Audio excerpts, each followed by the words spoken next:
आपने कॉन्स्टिट्यूशन की बात कही।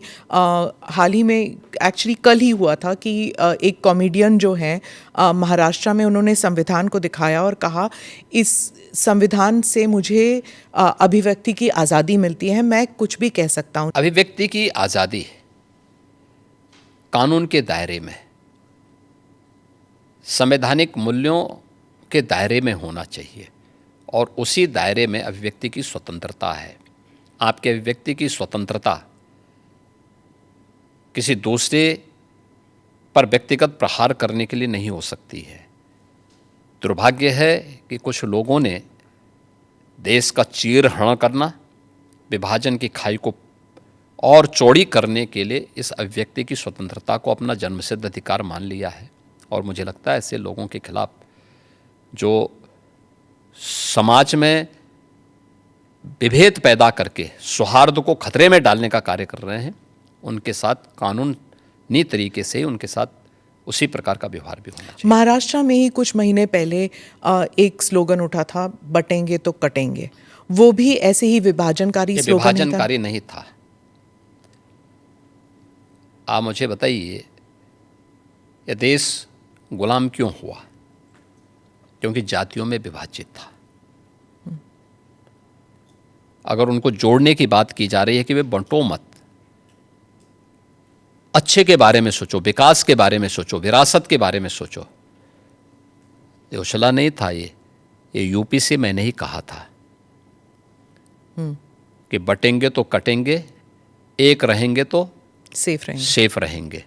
तो ये बात यहाँ से हमने कही थी और मुझे लगता है कि चीज़ें आगे बढ़ी, लेकिन इसमें बुराई आगे बढ़ी। इलेक्शन जीत गए आप? नहीं, इलेक्शन हम उससे कारण नहीं जीते। इलेक्शन के बहुत सारे कारण होते हैं। एक नारा इलेक्शन जीतने का कटने की बात जब होती है तो कैसे जुड़ने की बात? क्या बात करते हैं, क्यों नहीं जुड़ेंगे? जब कटने काटने की बात आप मुझे बताइए, इतिहास में करोड़ों हिंदू काटे नहीं गए क्या? तो फिर लाखों हिंदू कश्मीर में काटे नहीं गए क्या?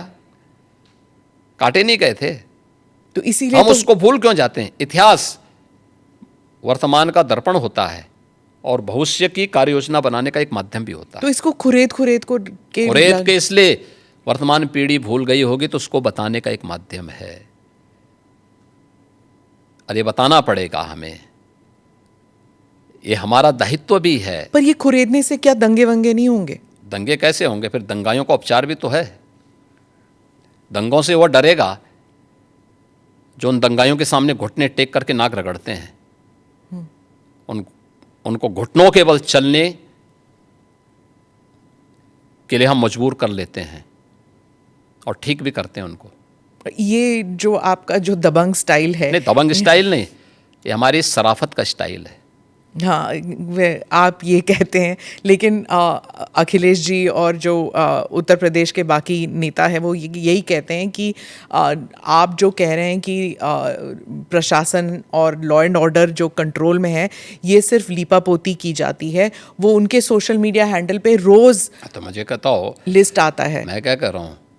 आप मुझे बताइए, 66 करोड़ लोग प्रयागराज में आए। आपकी एएनआई की तो पूरी टीम वहाँ कवरेज कर रही थी, कई कैमरे आपके लगे हुए थे। आपने किसी श्रद्धालु को ये कहते हुए सुना कि साहब मेरे साथ लूट हुई है? नहीं। किसी बहन और बेटे को ये कहते हुए सुना कि उसके साथ छेड़खानी हुई है? कहीं पे किसी को ये कहते हुए, किसी व्यापारी को कहते हुए सुना गया कि उससे जबरन किसी ने पैसा मांगा है? किसी व्यक्ति को अपहरण की कोई शिकायत वहाँ आई क्या इन 45 दिनों में? आप मुझे बताइए, इससे बड़ा उदाहरण और क्या हो सकता है? भाई, हमारी कितनी भी फोर्स रही होगी वहाँ पे, तो फोर्स तो एक सीमित संख्या में थी ना। 50,000 के आसपास हमारी फोर्स वहाँ पे थी और प्रतिदिन 28, 29 और 30 इन 3 दिनों में 15 करोड़ श्रद्धालु आए थे। 29 के पहले यानी 28 के पहले प्रतिदिन 1 करोड़ से कम श्रद्धालु थे। 50,000 से लेके 60,000, 50 लाख से लेके 60 लाख तक आते थे।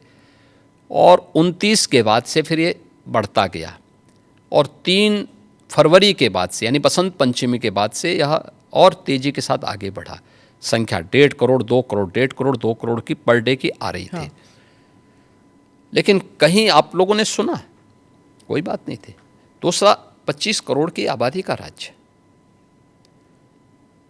अगर आपसी पहले से गुटबाजी नहीं है, पहले से वैमनस्यता नहीं है और कोई आपसी वो नहीं है, तो सामान्य रूप से कोई इस प्रकार की घटना को अंजाम नहीं दे सकता है। यह लिपापोती नहीं, ये वास्तविकता है। और ये उत्तर प्रदेश की बहन बेटियां इस बात को जब अभिव्यक्त करती हैं, हम लोग नहीं बोलते हैं, ये तो उत्तर प्रदेश की माताएं बहनें बोलती हैं, बेटियां बोलती हैं कि हम आज सुरक्षित हैं। नहीं तो 17 के पहले तो यहाँ पे स्कूली बालिकाएं बहुत सारी ऐसी थीं, ऐसे ऐसे कस्बे थे, ऐसे ऐसे जनपद थे जहाँ पर अभिभावक अपने बच्चों को या तो दूर के रिश्तेदार के पास या किसी हॉस्टल में दूर भेज देता था। आप मुझे बताइए, जब उस बेटी को माँ बाप का संरक्षण मिलना है बचपन में, तब वो दूर हॉस्टल में जा कर के पढ़ने के लिए मजबूर है। आज मुझे प्रसन्नता है कि डबल इंजन की भारतीय जनता पार्टी की सरकार के कारण वह बेटी अपने माँ बाप के संरक्षण में अपने घर से स्कूल जाती है और घर में वापस आती है। आज वो अपने को सुरक्षित महसूस करती है। और मैं तो एक बेटी से मिलने के लिए कैराना गया था। मैं जब उस परिवार में गया था 2015 में, उस परिवार के अभिभावक की हत्या हुई थी। वो एक व्यापारी परिवार था और जब उस परिवार से मिलने के लिए गया था, वह परिवार यहाँ से भाग करके सूरत चला गया था। 18 में वापस आया, तो वापस आने पर फिर से उन्होंने व्यापार शुरू कर रहे थे। तो मैं वहाँ गया था फिर मिलने के लिए, पूछने के लिए कि भाई आप क्यों भागे थे और फिर वापस आए हैं। तो उस परिवार ने मुझे बताया, उस परिवार ने कहा साहब हमारे जो परिवार का मुखिया थे उनकी तो हत्या कर दी गई 15 में, 2015 में, तब दंगों में। श्री अखिलेश यादव उस समय, दंगों के पहले अखिलेश यादव उस समय चीफ मिनिस्टर थे यहाँ पे, ये दंगों के बाद की बात है। और पहले फिरौती वसूली गई, फिर उसके बाद उनकी हत्या की गई थी। इसके बाद वो परिवार को जब कोई पुलिस संरक्षण नहीं मिला, क्योंकि वहाँ के ज़्यादातर हिंदू परिवार पलायन कर गए थे, कैराना छोड़ करके भाग चुके थे। लेकिन सरकार जब आई, सरकार ने जब ऐसे आपराधिक तत्वों के खिलाफ सख्ती शुरू की, हमारी सरकार आने के बाद, तो बहुत सारे परिवार वापस आना शुरू हुए।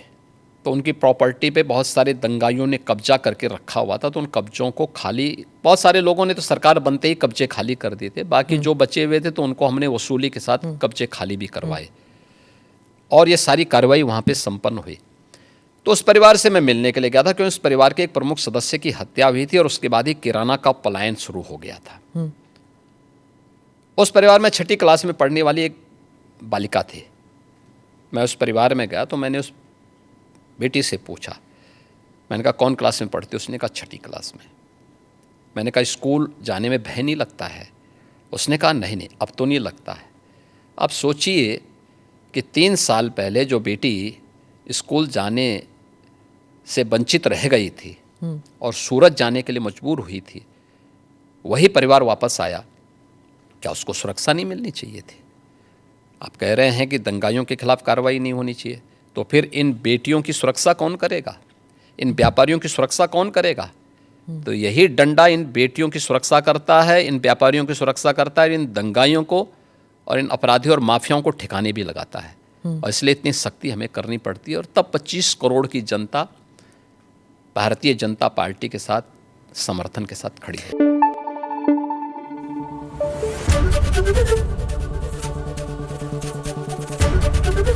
एबीपी न्यूज आपको रखे आगे।